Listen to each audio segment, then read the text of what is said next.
السلام عليكم ورحمة الله وبركاته. ازيكم يا حبايبي؟ عاملين ايه؟ تعالوا النهاردة بقى هنعمل مع بعض الكيكة القمر دي، صينيتين كده تحفة خطيرة. طعمها لذيذ جدا وسهلة خالص، مفيش فيها وقت في اي حاجة. قبل ما نبدأ كده نقول بسم الله ونصلي على الرسول عليه الصلاة والسلام. يا ريت لايك وشير للفيديو وسبسكرايب لقناتنا على اليوتيوب للي أول مرة يشوف قناتنا. أول حاجة عندي 6 بيضات. هعمل صينيتين، نقدر نقسم المقادير دي على صينية واحدة. لو هنعمل 6 بيضات هبشر عليهم بشرة ليمونة كبيرة، قشرة ليمونة كده، وابشرها عليها، لاني بصراحة بعد ما جهزت كل المكونات دي وشغلت الفرن ما لقيتش فانيليا. طب نسكت؟ لا مش هنسكت، هنكمل بقى وهتبقى احسن من الفانيليا كمان. خلاص، بشرت عليها بشرة قشرة ليمونة كاملة وعليها معلقتين كبار خل علشان زفارة البيض. تمام، على 6 بيضات. تعالوا بقى نضرب ده كله، البيض مع الخل مع الليمون كده، قشر الليمون ضربة حلوة كده. وبعدين ننزل ب3 كوبايات من السكر. 3 كوبايات من السكر بمقدار كل صينية 1.5 كوباية. اهو ادي التانية وادي التالتة. ونضرب كمان ضربا مبرحة. كل حاجة نحطها كده نلفها لفة كده مع البيض. خلاص، نضرب بس السكر مع البيض كويس لحد ما يفك بالشكل ده. عندي بقى الزيت بتاعي، هحط 1.25 كوباية من الزيت وكوباية الا ربع سمنة، يعني كده مقدار كوبايتين، 1.25 كوباية زيت وكوباية الا ربع سمنة. تمام، ونقدر نخليهم كوبايتين زيت خالص. خلاص اهي، 1.25 كوباية سمنة وكوباية زيت. خلاص كده، اضرب بقى كمان ضربة بالمضرب وكده زي الفل. عندي ايه تاني؟ اللبن بقى بتاعي، هنزل بكوبايتين لبن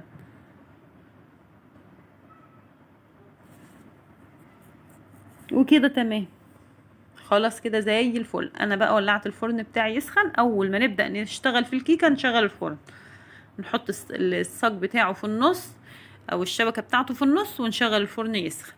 تعالوا بقى، الدقيق بتاعي عندي 6 كوبايات من الدقيق.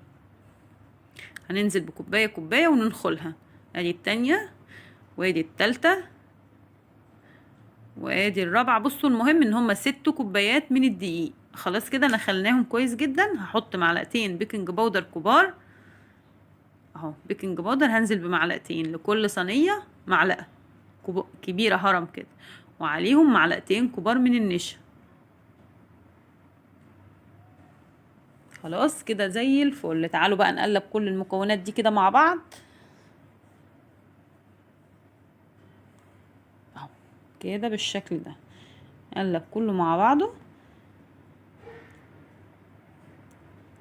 لحد ما تتجانس وتبقى زي الفل. عندي بقى، بصوا، لقيت الكيكة تقيلة شوية، حسها عايزة لبن او حاجة، ننزل بنص كوباية من اللبن كمان عليها. ماشي، هي تقيلة كده، هننزل بنص كوباية من اللبن اهو. يعني النص ده ساعات نحتاجه وساعات لا. لو البيض كبير شوية مش هنحتاج نص كوباية اللبن دي خالص. لو البيض صغير من البيض البلدي الصغير نحط كمان ايه زيادة شوية لبن لحد ما يبقى بالشكل ده. تمام، نجيب حاجة بقى ونقسم المكونات دي كلها نصين اهو، تقريبا كده، يعني بالويم كده، بالنظرية كده نخليهم 2 متساويين اهو. تعالوا هاخد جزء منهم وانزل عليه بمعلقتين كبار كاكاو. ناحية كده هنزل بمعلقتين كبار كاكاو خام من الغامق، واقلب بقى، اديه كمان معلقتين لبن فوق منه اهو، بس كده. واقلب بقى الكاكاو بالعجينة بتاعتي دي كويس جدا، من تحت لفوق من تحت لفوق بالشكل ده لحد ما تتقلب. لا، انا شكلي كده هشيل المضرب واقلب كويس قوي بالسبتيون اهو، عشان البولة ضيقة. اشيل بقى واقلب بالسبتيوله كده من تحت لفوق عشان كله ياخد واحد بالكاكاو. تعالوا بقى، عندي الصواني بتاعتي دهنها سمنه ومغلفاها بريحه دقيق. هنزل بقى في الدوارق كده ولا شفشق، عندي اي حاجه لها البوز بتاعها اللي بتنزل منه ده، وانزل فيها بالعجين. ادي الابيض وادي الغامق اهو بالشكل ده. تعالوا بقى ننزل بقى كده في الصينيه بالشكل ده اهو، مره شوية كده حلوين ابيض، والناحية التانية فوق منهم غامق، على طول ورا بعضه كده. بتدي شكل حلو جدا، وطريقتها تحفة وبسيطة جدا مش صعبة. اهو في النص كده بصراحة عظمة.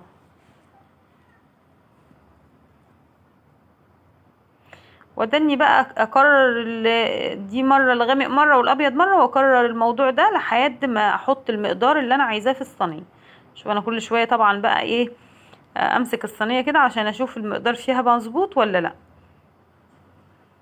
انا بتهيالي كده بقت تمام، مش عايزة تاني. تعالوا بقى بعود الشيش تاووك اللي بنعمل بيه الشيش تاووك كده، وامشي بقى كده الشكل ده يدي وردة كده او حاجة، الشكل الجميل الرائع ده. اهو سهل جدا، مفيش فيه اي صعوبة. تمام. تعالوا بقى الصينية التانية هعملها نفس النظام. ادي واحدة اهي، وادي التانية بالظبط نفس الشكل اهي. اهي عندي بقى الصينيتين المقادير دي، هسيب لكم المقادير صينية واحدة في صندوق الوصف على صفحتي على اليوتيوب، وفي اول تعليق على صفحتي في الفيسبوك. تمام. اهم دخلوا بقى الفرن على الشبكة في النص، وطلعت بالشكل ده بعد ايه، حوالي نص ساعة بالظبط نبدأ نفتح الفرن. هتبدأ تاخد وش، ما خدتش وش نولع الشواية حاجة بسيطة، هتطلع بالشكل ده تحفة وطعمها خطير. تعالوا بقى نقلب واحدة بس كده منهم، والتانية هنسيبها سليمة. واحدة بقى هقلبها كده بالشكل ده، وارجعها تاني في الطبق بتاعها بتاع التقديم. والله تحفة. اهو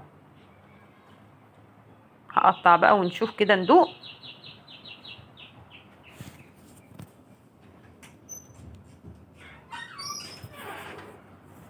اهي جميلة جميلة وشكلها خطير.